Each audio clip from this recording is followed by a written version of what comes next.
it's Rome and I would like to welcome all of you to my channel. For the very first episode of our travel vlog, pupuntahan natin ang mga ilan sa sikat na tourist spot sa Baguio City kasama ng friend kong si Mars. So tara!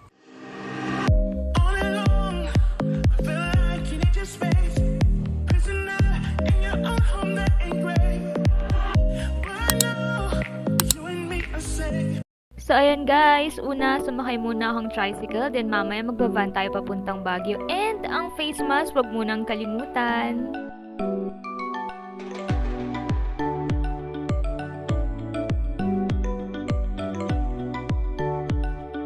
Hi beautiful people! Nandito na kami ngayon sa Baguio. Naglalakad kami ngayon papuntang Good Taste.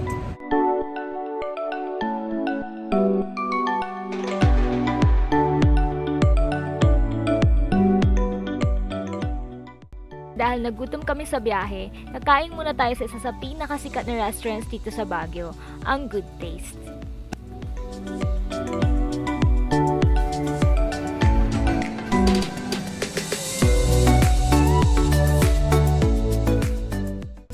Sikat siyang restaurant dito sa Baguio dahil bukod sa masarap yung mga pagkain nila dito ay mura pa. So, doon tayo sa masarap na mura pa, diba? Pero hindi po ito sponsored.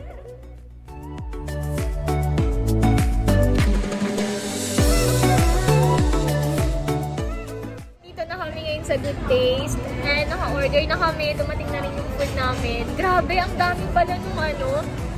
Ano to? Mixed bihon? Mixed bihon.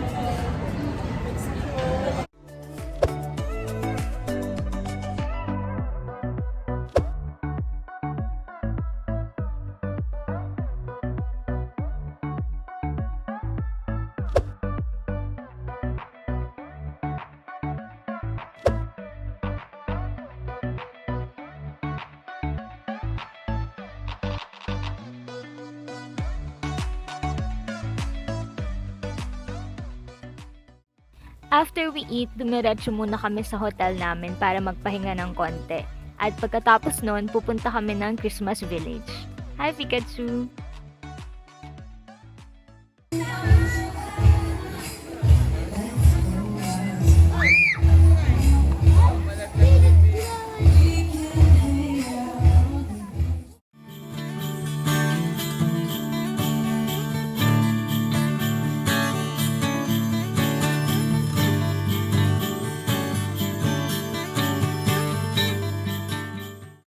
Ayan, nandito na po kami sa Christmas Village.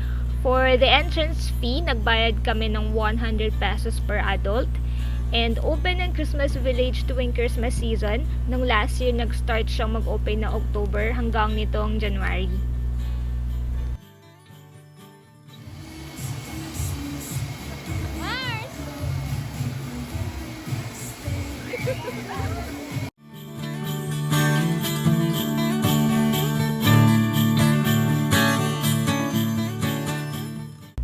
Hindi ko alam guys kung fan kayo ng mga ganitong place, pero kung siguro sa mga kids at heart na kagaya namin ni Mars, isa to siguro sa mga happy place namin.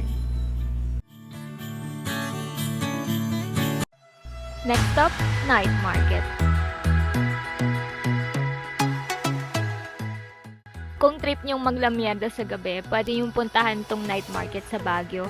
Marami kayong makikitang mga damit, sapatos, ukay-ukay, accessories, and mga souvenirs. Or pwede rin kayong mag-food trip kagaya ng ginawa namin ni Mars.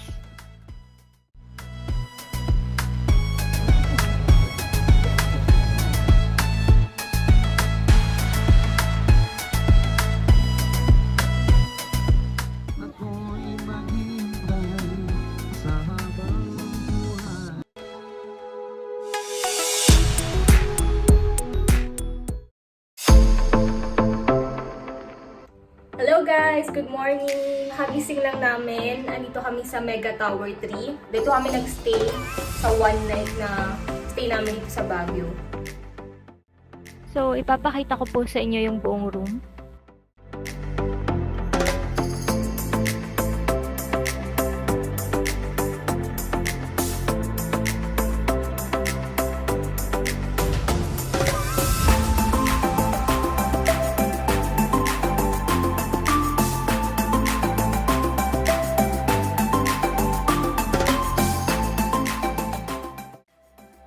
Ayan, buti nilang may ref sila guys kasi hindi namin naubos yung pansit bihon kahapon.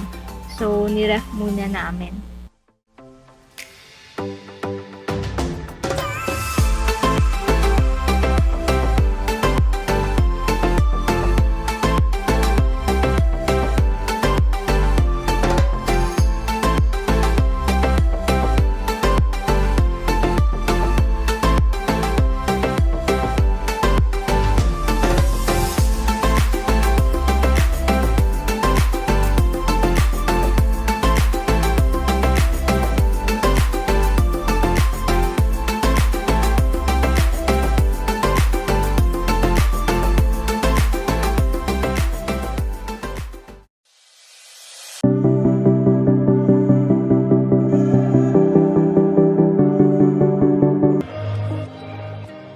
Dumaan muna kami sa famous na Stobosa artwork o mas kilala rin na Valley of Colors sa La Trinidad. Dalawa ang recommended spots dito para magkaroon ng magandang view. Una, dito sa may waiting shed. Kaso ang daming tao guys, so hindi na kami nagpa-picture.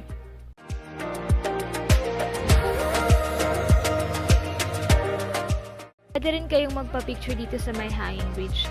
Kaso, ang epic fail na naman ang kuha namin. So, eto, ikot na lang ako habang naglalakad. Charot.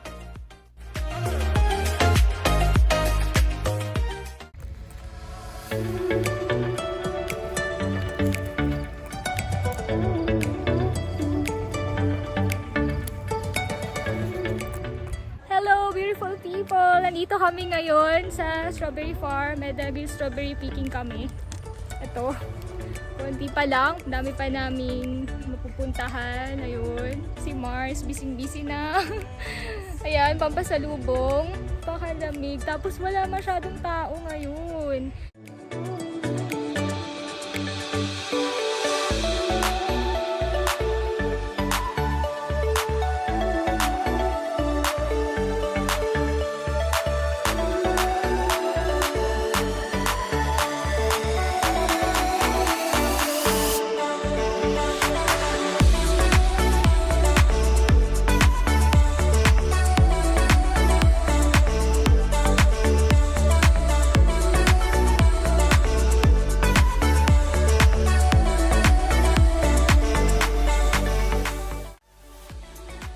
Dito sa labas ng strawberry farm guys, marami kayong makikitang mga pwedeng pampasalubong. Merong mga strawberries, wine, peanut brittle, and kung ano-ano pa, mga souvenir items like mga bag na pwede nyong bilhin na pampasalubong. So, bumili ako ulit ng strawberries and kung ano-ano pa.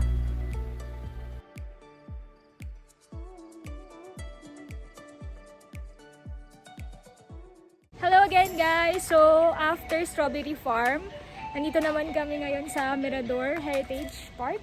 Tama ba? Tapos, ang daming tao. Umakyat na sila.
tapos na namin yung lakaran dito sa Mirador. Ayun, hinihingal ako. Ang daming tao. Grabe, sobrang daming tao. Pero enjoy naman, kahit pa paano. So, yun na lang guys. Hanggang sa susunod nating trip dito sa Baguio. And, samahan nyo ako kung saan pa tayo makakapunta sa trip nating puntahan. Open eye, feel the waves cut through me, hypnotized by the sound. With its mountain cold weather, masarap talagang mamasyal dito sa Baguio. Kaya naman dinarayo ito ng mga tao. And with its amazing tourist spots, lalong nakakainganyo na mamasyal dito with your family and friends, and even if you are solo traveling. Marami pa akong hindi napupuntahan na tourist spots dito. Kaya naman samahan niyo ako ulit dahil definitely ay babalik tayo dito. And yes, true enough, Baguio City is still one of the best places to be. Do you agree?